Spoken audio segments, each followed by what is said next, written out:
तैयार है Ujjivan small finance bank पर डिटेल्स लेकर। वरुण वरुण बताइए। तो अनिल जी, यहाँ जितने भी स्मॉल फाइनेंस बैंक है अगर आप देखेंगे तो वहाँ सब में आज खासकर दबाव देखने मिला। एक तो तेलंगाना में जो ऐलान हुआ फार्म लोन वेवर का, थोड़ा बहुत उसका इम्पैक्ट काफ़ी सारे एनबीएफसीज पे देखने मिला है। लेकिन Ujjivan small finance bank specifically आज आपको 6-7% के आसपास की गिरावट दिखा रहा था, वहाँ से अब 5.5% की गिरावट है।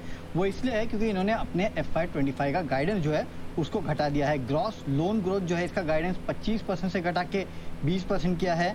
ROE का गाइडेंस जो है 22% से घटा के 20% का कर दिया है। साथ ही साथ ये भी कहा है कि जो डिपॉजिट ग्रोथ रहेगी वो in line gross loan book growth होगी, यानी कि ग्रॉस लोन बुक ग्रोथ की जो ग्रोथ गाइडेंस है उसको इन्होंने घटाया। तो जाहिर सी बात है डिपॉजिट गाइडेंस जो है वो भी एक्चुअली इन्होंने घटाया है। निम्स स्टेबल रहेंगे 9% पे।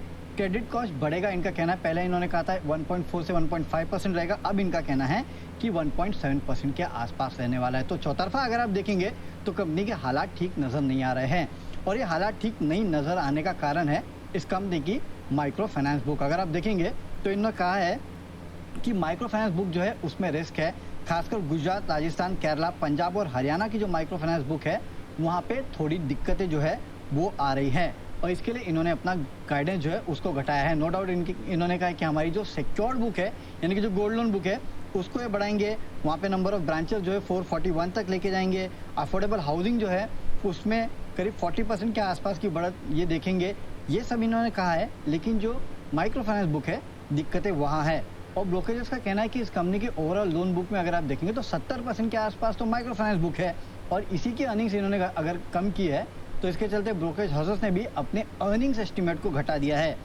लोन बुक के एस्टिमेट्स को 2 से 4% से कम किया है, और ओवरऑल अर्निंग्स में 7 से 11% की यहाँ पे ब्रोकरेज हाउसेस ने कटौती कर दी है। Axis, HSBC, DAM Capital, Antique, JM Financial, Centrum Broking, ये तमाम वो ब्रोकरेज हाउसेस हैं जिन्होंने इस कंपनी पे अपने प्राइस टारगेट जो है वो काट दिए हैं। तो उज्जीवन ने नो डाउट अपने माइक्रो फाइनेंस कारोबार को लेके एक रेड फ्लैग यहाँ पे दिया है सामने, और इसके चलते गाइडेंस घटाया है।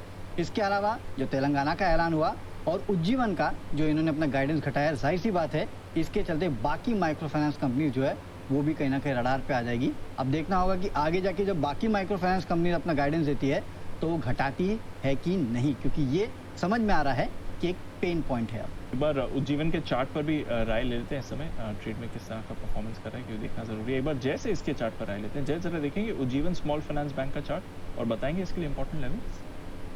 बिल्कुल दीपांशु देखिए, उज्जीवन स्मॉल फाइनेंस बैंक में जो बहुत ही क्रूशियल सपोर्ट निकल कर आ रहा है दैट कम्स टू 43, एंड 43 के लेवल्स के आसपास अगर आता है 43, 42, देन आई थिंक एक अच्छा रिस्क स्कोर आपका तब बनेगा।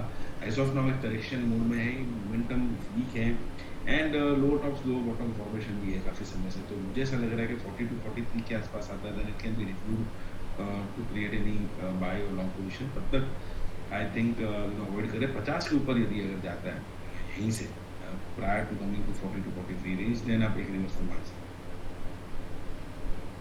ओके, तो ये है आपके लिए राय इस वक्त आती हुई। उज्जीवन स्मॉल फाइनेंस बैंक 5% नीचे खुला तो काफी नीचे था, अब थोड़ा ऊपर होता हुआ दिखा है। रिकवर